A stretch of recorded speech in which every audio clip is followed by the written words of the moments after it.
నమస్తే అండి. నేను వాణి. నా ఛానల్ ఫస్ట్ టైం చూస్తుంటే ప్లీజ్ లైక్ చేసి, షేర్ చేయండి, సబ్స్క్రైబ్ చేసుకోండి. ఈరోజు మనం గోపాలకృష్ణ గారు రచించిన 'బరువు బాధ్యత' అనే ఒక మంచి కుటుంబ కథను విందాం. నేనోసారి మా ఇంటికి వెళ్ళొస్తానండి. మా నాన్నకి ఆరోగ్యం బాగోలేదట.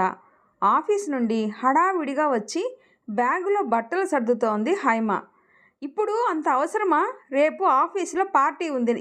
నేను లీవ్ పెట్టలేను. నువ్వు ఊరెళ్తే పిల్లలను స్కూల్కి ఎవరు రెడీ చేస్తారు? దాదాపుగా అరుస్తున్నట్టే అన్నాడు శేఖర్. అదేంటండి అలా అంటారు? మా నాన్నకు బాగోలేకపోతే నేను వెళ్ళొద్దా? మా నాన్నకంటే మీకు ఆఫీసులో పార్టీ ఎక్కువైపోయిందా? హైమ మనసులో కోపం, నిరాశ, నిస్పృహ కనిపిస్తున్నాయి. బ్యాగ్ భుజానికి తగిలించుకుంటూ ఉంటే, అంతా బాగోలేకపోతే ఏదో ఒక హాస్పిటల్లో చూపించమని చెప్పు. కావాలంటే 1000-2000 పంపిద్దాం. హాల్లో సోఫాలో కూర్చొని తీరిగ్గా సీరియల్ చూస్తున్న అత్తగారు సలహా ఇచ్చారు. హైమ ఏమీ మాట్లాడకుండానే అత్తగారి వైపు నిరసనగా చూస్తూ, నేను 2 రోజుల్లో తిరిగి వస్తానండి, కొంచెం పిల్లల్ని చూసుకోండి అంటూ భర్తకు చెప్పి, ఇంట్లో అల్లరి చేయొద్దు, నేను తొందరగా వచ్చేస్తాను అంటూ పిల్లలకి నచ్చచెప్పి బయటపడింది. దానికి ఎంత పొగురు కాకపోతే వెళ్ళొద్దు అంటే వెళ్తుంది. అలాంటి దాన్ని క్షమించకూడదు. రంకెలు పెడుతుంది అత్తగారు. నువ్వున్నావు కదా సీత, 2 రోజులు ఆ మాత్రం పిల్లల్ని చూసుకోలేవా? వాళ్ళేమీ చిన్నపిల్లలు కాదుగా, వాళ్ళ పనులు వాళ్లే చేసుకుంటారు కదా అన్నారు హైమ మామగారు. నాకేం అవసరం? నేనెందుకు చూసుకోవాలండి? ఇన్నాళ్ళు ఇంట్లో గొడ్డు చాకరీ చేశానుగా. దాదాపుగా అరిచినంత పని చేస్తుంది ఆవిడ. కొంచెం నోరు తగ్గించుకో. ఆ అమ్మాయికి తల్లి, తండ్రి, కుటుంబం ఉంది కదా. తనకేమైనా తోబుట్టువులు ఉన్నారా? ఒక్కరితే ఆడపిల్ల. ఆ మాత్రం వాళ్ళని చూసుకోకపోతే ఎలాగా? గట్టిగానే అన్నారు రంగనాథ్ గారు. నాన్న, మీరన్నింటికి దాన్ని వెనకేసుకుని రావడం నాకు ఇష్టం లేదు. ఎప్పుడైతే పెళ్ళయిందో అప్పుడే ఆ ఇంటి వాళ్ళతో తనకు అనుబంధాలు పోగొట్టుకోవాలి. అదొక రూల్ అన్నట్లు మాట్లాడాడు శేఖర్. ఇదేరా మీలో నాకు నచ్చని గుణం. మీరంటే నాకు ఎందుకు అసహ్యం వేస్తుందో అర్థమైందా?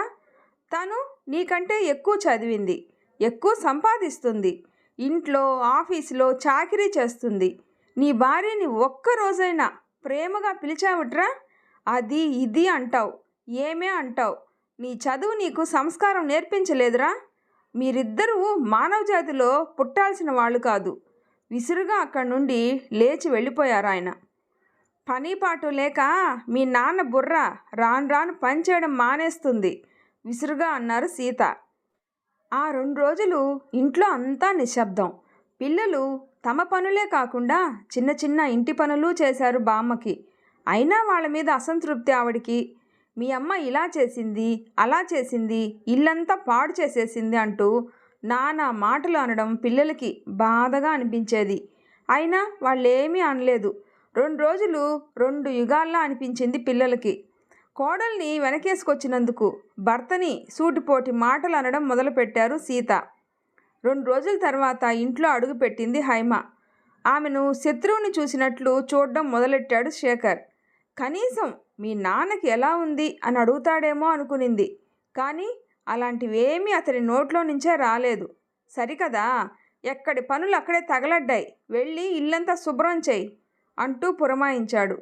ఒళ్ళంతా హూనమైపోయేలాగా ఇల్లంతా శుభ్రం చేసి డిన్నర్ వండి టేబుల్ మీద సర్దేసింది. అందరూ భోజనాలు చేస్తుండగా చెప్పింది, మా నాన్నగారికి బాగోలేదండి, మతిమరుపు వచ్చేసింది, దాంతోపాటు ఫిట్స్ వస్తున్నాయట. మొన్న మధ్య బజార్లో పడిపోతే ఎవరో ఇంటికి తెచ్చి అప్పచెప్పారట. అమ్మ బాగా భయపడిపోయింది. అందుకే అమ్మా నాన్నల్ని ఇక్కడికి తెచ్చి చూసుకుందాము అని అనుకుంటున్నాను అంది. ఒక్క క్షణం నిశ్శబ్దం. తర్వాత, ఇక్కడికి ఎలా తీసుకొస్తావు అమ్మాయి? ఇది నీ అత్తగారిల్లు. ఇక్కడ వాళ్ళకి స్థానం లేదు ఖరాఖండిగా తేల్చేసింది అత్తగారు. మన ఇంట్లో కుదరదు హైమా. నీకు అంతగా వాళ్ళని చూసుకోవాలి అనిపిస్తే ఏదైనా ఆశ్రమంలో చేర్పిద్దాం. 10 రోజులకో నెల రోజులకో ఒకసారి వెళ్ళి వాళ్ళని చూసి వద్దు గాని. వాళ్ళు ఇక్కడ ఉంటే మా అమ్మా నాన్నలకి పిల్లలకి కూడా ఇబ్బందిగా ఉంటుంది చెప్పాడు శేఖర్. హైమాకి లోపల నుండి దుఃఖం, దాంతోపాటు కోపం తన్నుకుంటూ వచ్చాయి. వాళ్ళు నా తల్లిదండ్రులండి. మీకు మీ అమ్మ నాన్న ఎంత ముఖ్యమో నాకు కూడా వాళ్ళు అంతే ముఖ్యం. వాళ్ళ కోసం మీరేమీ ఖర్చు చేయనక్కర్లేదు. నా జీతం డబ్బుల్లో నుంచే ఖర్చు చేస్తాను అంతే గట్టిగా చెప్పింది. నీకు పెళ్ళయ్యాక సొంతం అంటూ ఏమీ ఉండదు. నీ భర్త ఇష్టప్రకారం జరగాలి. కావాలంటే వాళ్ళని ఆశ్రమంలో పెడదాం అంటున్నాడుగా. మళ్ళీ రెట్టించి మాట్లాడతావేంటి? చిరాకు పడుతూ చెప్పింది అత్తగారు. మా అమ్మా నాన్నలను చూసుకోవాల్సిన బాధ్యత నా మీద ఉంది. వాళ్ళు బతికున్నంతకాలం నాతోనే ఉంటారు. భర్త అంటే కేవలం భార్య మీద అజమాయిషీ చేయడమే కాదు, భార్య కష్టసుఖాల్లో కూడా పాలు పంచుకునేలాగా ఉండాలి. భరించేవాడు భర్త అన్నారు కానీ బాధించేవాడు భర్త కాదు. శేఖర్ కళ్ళల్లోకి చురుగ్గా చూసింది హైమ. నీకు రాను రాను నోరు బాగా లేస్తుంది. ఇలా అయితే ఈ ఇంట్లో నీ స్థానం గురించి నేను ఆలోచించి నిర్ణయం తీసుకోవాల్సి వస్తుంది చెప్పాడు శేఖర్. నేను మీకు బానిసను కాదండి. మా పుట్టింటి వాళ్ళు నన్నెంతో గారాబంగా పెంచారు. వాళ్ళని వదిలి మీ ఇంటికి వచ్చి అలవాటు లేని పనులన్నీ చేస్తూ, ఇంట్లో చాకరీ అంతా చేస్తూ, ఉద్యోగం చేసి సంపాదించి మీకే ఇస్తూ ఉంటే నాకు మీరు ఎంత విలువిస్తున్నారో మీకు తెలుసు, నాకు తెలుసు. నాకు నా సంసారం అంటే నా భర్త, పిల్లలు అంతే. అలాంటప్పుడు మీ అమ్మా నాన్నల్ని చూసుకోవాల్సిన బాధ్యత నాకు లేదు ఖరాఖండిగా చెప్పేసింది. అలా అయితే నువ్వు నోరు మూసుకొని బయటికి వెళ్ళిపోవచ్చు అంతే గట్టిగా చెప్పాడు శేఖర్. నోరు మూసుకొని వెళ్ళిపోవడానికి నేనేమీ మీ బానిసను కాదు. డబ్బిచ్చి మిమ్మల్ని కొనుక్కున్నాను. నేను బయటికి వెళ్ళిపోవాలని మీరు కోరుకుంటే నాకేమీ అభ్యంతరం లేదు.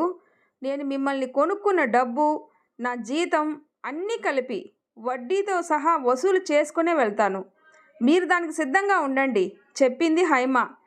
కోడలు ఇలా గట్టిగా మాట్లాడుతుంటే రంగనాథ్ గారు లోపలే ఆనందంగా ఉన్నారు.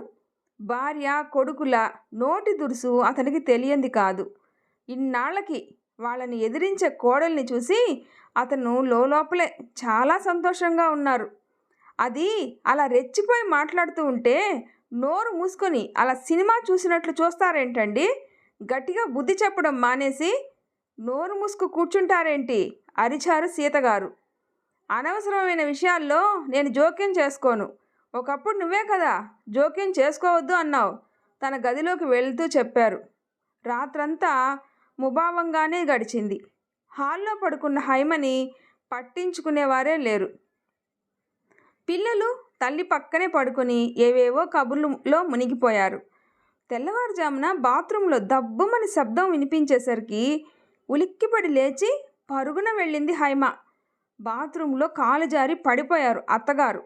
ఎలాగో ఆవిడ్ని బలవంతంగా పైకి లేపి నెమ్మదిగా హాల్లోకి చేర్చి ఆవిడికి బట్టలు మార్చి వేడిగా కాఫీ పెట్టి ఇచ్చింది. తర్వాత బెడ్రూమ్లోకి వెళ్ళి భర్తని లేపింది.